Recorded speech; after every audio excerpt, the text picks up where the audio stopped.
La semana pasada, varios medios digitales italianos, el Sussidiario, Il Foglio, Tempo y uno en lengua española, Gaudium Press, publicaron la noticia de que la Conferencia Episcopal Alemana había aprobado los estatutos del Consejo Sinodal, del Comité Sinodal.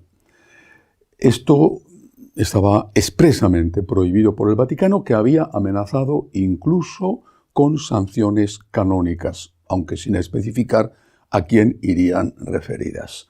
Se decía también en estas informaciones que 4 obispos, un cardenal y 3 obispos, se habían negado a firmar estos estatutos y se afirmaba que serían públicos esta semana, la que ya estamos terminando, el 14 o el 15 del mes de mayo. Bien, la fecha ha pasado, no se ha publicado nada y en este momento no sabemos si fue un error de esos medios de comunicación que dieron este anuncio o si ha habido alguna llamada de atención por parte de la Santa Sede indicando, como ya se dijo en su momento, que si se desobedecía, que si se hacía esta aprobación de los estatutos, habría consecuencias y consecuencias graves. Por lo tanto, a día de hoy y esperando la prevista reunión de la comisión mixta entre el Vaticano y los obispos alemanes para seguir debatiendo el problema, a día de hoy estamos como estábamos. El cisma jurídico no se ha producido, pero por desgracia el cisma de hecho lleva ya mucho tiempo teniendo lugar. La noticia de esta semana ha sido la aprobación por parte del Dicasterio para la Doctrina de la Fe, que preside el cardenal Fernández, de un conjunto de normas que dan criterios para discernir sobre la autenticidad o falsedad de las apariciones, no solamente de las apariciones de la Virgen, de las apariciones en general. Es un documento equilibrado, un documento sensato. Viene a derogar las leyes que había, las normas que había emitidas por San Pablo VI en el año 78. Es un documento que busca, por un lado, proteger al pueblo, proteger a los fieles de abusos, de supercherías, pero por otro lado intenta que no se apague el espíritu, es decir, no se pone en el extremo de para proteger suprimamos. Da unas normas, unos criterios que son bastante razonables. La investigación la va a llevar el obispo de la diócesis donde tienen lugar las apariciones, o las supuestas apariciones, pero no podrá el obispo aprobar nada, una vez que haya terminado esa investigación, sin el visto bueno explícito del Vaticano. Y se reserva para el Papa la posibilidad de dar una aprobación extraordinaria a una aparición. Esto como introducción a las normas. Se establece en este documento de Doctrina de la Fe unos criterios de discernimiento positivos y unos negativos.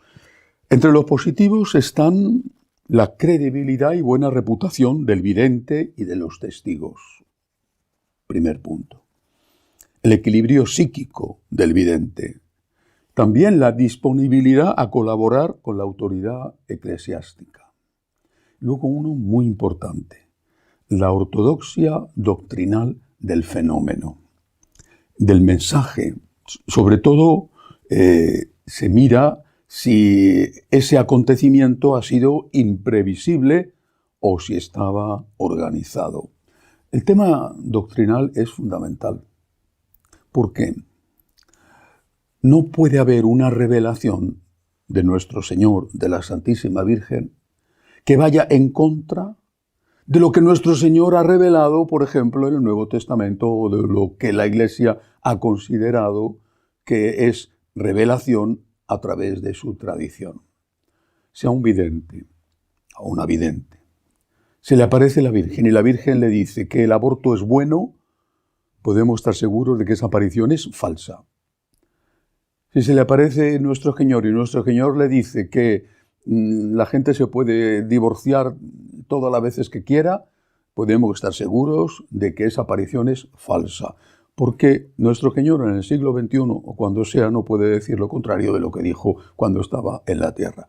Por lo tanto, estos son criterios que tienen su importancia y que en su momento, en cada caso, tendrán que tener en cuenta las autoridades. Es también importante, como criterios positivos, que las personas implicadas, los frutos de la vida cristiana en ellas, tanto en el vidente como en los seguidores, sean frutos buenos, que esa aparición no produzca frutos malos. Esto generalmente suele ser así. En cambio, entre los criterios negativos destacan los posibles errores doctrinales, por tanto, lo contrario de lo que he dicho antes, el espíritu sectario, cuando ese grupo que se forma en torno a la aparición se separa de la Iglesia o se considera superior por encima de la Iglesia, se considera una élite que es la única que tiene fe, porque los otros que no creen en esa aparición es porque han perdido la fe.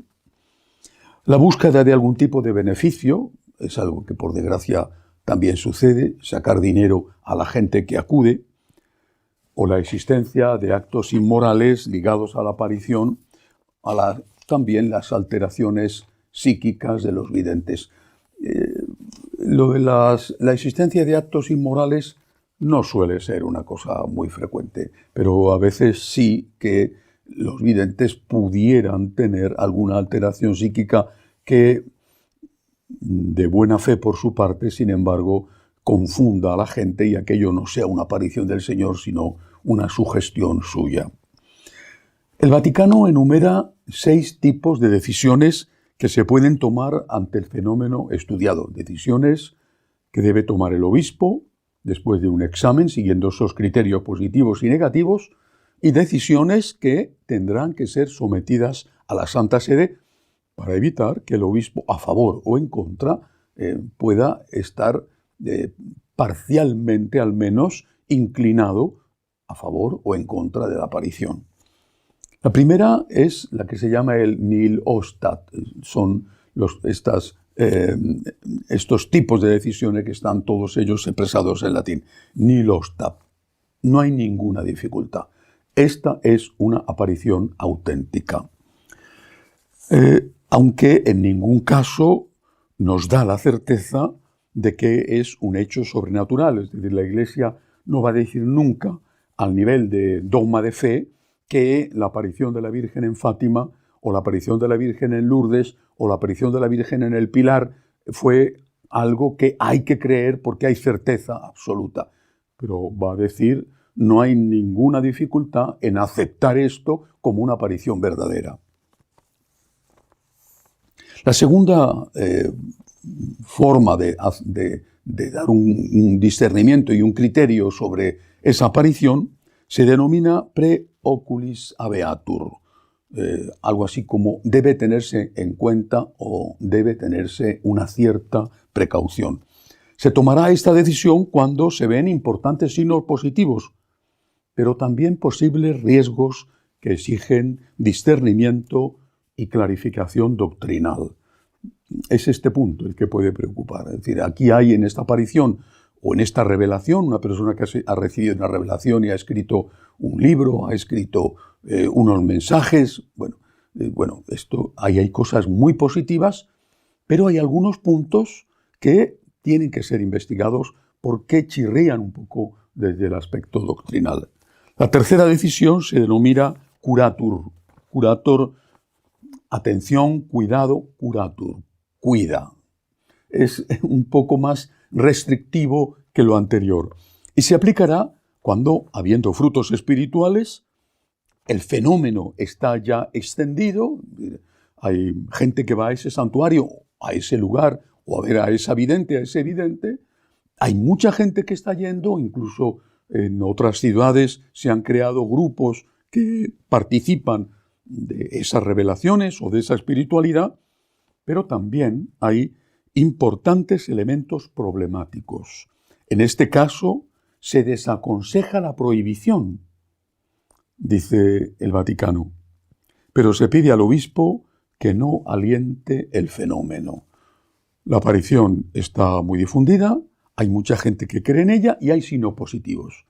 Pero también hay puntos que se presentan a priori ante un mayor y más detenido discernimiento y examen, se presentan conflictivos.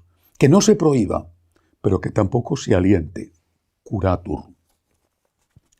La cuarta decisión se denomina submandato, bajo mandato, y se aplicará cuando los problemas no están relacionados con el fenómeno, sino con la persona o personas ligadas a él, que lo puedan utilizar para un uso indebido. No hay un mensaje negativo en la aparición. Las palabras de la Virgen o del Señor o del santo correspondiente, las supuestas palabras son correctas. Y sin embargo es la persona o las personas que han recibido la aparición las que crean muchas dudas. En ese caso hay que hacer un discernimiento diferente donde se someta a esas personas a un cuidado para estar seguros de su recta intención. La quinta decisión se llama prohibetur et obstruatur, prohibido y dificultado, y se aplicará cuando los riesgos parezcan graves, aunque se vean algunos elementos positivos. En este caso, el obispo públicamente declarará que no está permitida la adhesión a este fenómeno y explicará, dice el Vaticano, explicará de una forma catequética, de tal manera que la gente pueda entenderla por qué de esta prohibición. Es el caso extremo donde la aparición, por supuesto, puede tener algunas cosas positivas, pero es muy grave lo que hay detrás de eso y que se considera peligroso para el bien del pueblo. Y entonces se prohíbe la aparición, pero esto tiene que ser explicado a la gente para que la gente entienda que no se trata de un capricho ni de ir en contra de las verdaderas apariciones. Por último está la declaratio de non supernaturalitate, declaración de no sobrenaturalidad, parecida a la anterior, pero aquí hay una declaración oficial. La anterior era prohibimos el culto. Aquí esto es falso, por la cual el obispo declarará que el fenómeno no es sobrenatural y esta decisión debe basarse, dice el Vaticano, en hechos concretos, como cuando el vidente reconozca que ha mentido o cuando testigos creíbles confirmen la falsedad del fenómeno. Son criterios, insisto, que no buscan suprimir las devociones populares a las apariciones, a las existentes ya o a las que puedan tener lugar, que buscan proteger a los fieles, que buscan evitar los abusos que por desgracia incluso recientemente pues, se han producido. A veces esos abusos pues, pueden ser inconscientes por parte del vidente, de la vidente, porque está mal, tiene un trastorno psíquico, no está buscando engañar, sino que él mismo se autoengaña. Pero otras veces hay búsqueda de negocio. Por tanto, la Iglesia, con mucha prudencia, establece unos criterios, da 7 decisiones posibles al obispo, desde el nihil obstat adelante, aunque no se dice esto es dogma de fe, si uno no quiere aceptar la aparición de la Virgen en Lourdes, no está fuera de la Iglesia, pero ahí no hay para la Iglesia ninguna duda.